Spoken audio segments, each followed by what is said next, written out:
আমরা মুসলমান, আমরা লা ইলাহা ইল্লাল্লাহ মুহাম্মাদুর রাসূলুল্লাহকে বিশ্বাস করি। আল্লামা ইকবাল বলছেন কি মোহাম্মদ সিফা হাম তেরা হে। আল্লাহ রাব্বুল আলামিন বলছেন আমি তোমার কौम मजहब से मजहब जो नहीं तुम भी नहीं जज्बाए बाहम नहीं महफिले अंजुमन में नहीं। আপনারা যে ভাষায় আমাকে কথা বলতে বলছেন সেটা আইনের ভাষা না। আইনের ভাষা হচ্ছে এগুলো কার্যকর করার জন্য, এই প্রস্তাব গ্রহণ করার জন্য সবাইকে ঐক্যবদ্ধ থাকতে হবে। জাতীয় সংসদে সবাইকে ঐক্যবদ্ধ থাকতে হবে। রাসূলুল্লাহ সাল্লাল্লাহু আলাইহি ওয়াসাল্লামকে সারা বিশ্ব ব্রহ্মাণ্ডের রহমত রূপে রব্বুল আলামিন প্রেরণ করেছেন।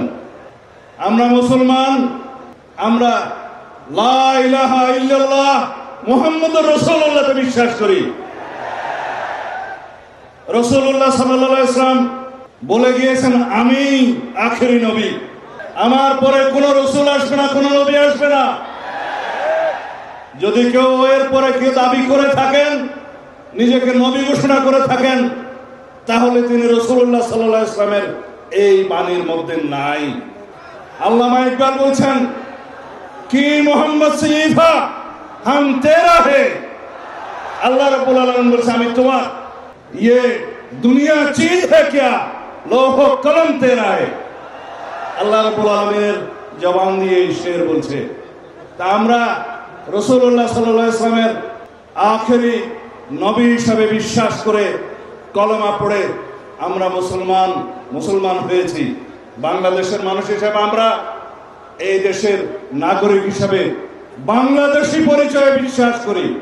কিন্তু সারা পৃথিবীতে সমস্ত মুসলমান কौम मिल्लत इस्लामिया मजहब कौम मजहब से मजहब जो नहीं तुम भी नहीं जज्बाए बाहम नहीं महफिले अंजुमन में नहीं।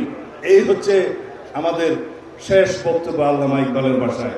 বলছে যদি মিল্লাত ইসলামী আমরা একটা থাকি, সারা পৃথিবীতে আমাদের শক্তি।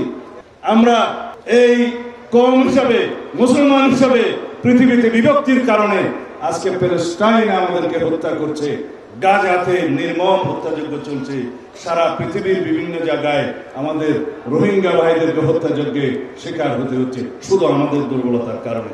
যাই হোক, আপনারা যেটা শুনতে চাচ্ছেন সেটা বলি।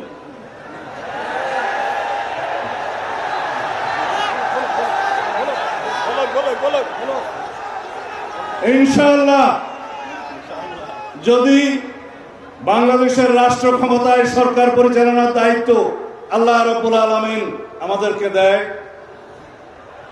এদেশের জনগণ যদি আমাদেরকে মহব্বত করে দায়িত্ব দেয়, যদি আপনারা সবাই সহযোগিতা করেন, মঞ্চে উপবিষ্ট যারা রাজনৈতিক নেতৃবৃন্দ, পীরে কামেল, হযরত উলামায়ে কেরাম, আমাদের দেশের বুজুর্গানে দ্বীন যারা আমাদেরকে পরিচালিত করেন, সবাই যদি আপনারা সহযোগিতা করেন, একসাথে থাকেন, তাহলে আপনাদের এখানে আজকে যে সমস্ত দাবি দেওয়া আছে, আমরা সকল দাবি দেওয়া এই প্রস্তাবের পক্ষে ইনশাআল্লাহ। কানুনি ব্যবস্থা আমাকে শেষ করতে দিবেন তো, আমাকে শেষ করতে দিবেন তো। কানুনি সকল ব্যবস্থা জাতীয় সংসদে আলাপ আলোচনার মাধ্যমে গ্রহণ করা হবে ইনশাআল্লাহ। এই জন্য সমগ্র জাতিকে ঐক্যবদ্ধ থাকতে হবে।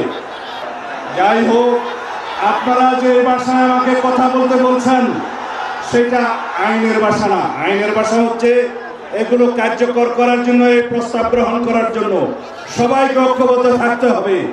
জাতীয় সংসদে সবাইকে ঐক্যবদ্ধ থাকতে হবে এবং সারা বাংলাদেশের মুসলমানদেরকে ঐক্যবদ্ধ থাকতে হবে। আমরা ইনশাআল্লাহ আপনাদের এই প্রস্তাব গ্রহণ করব।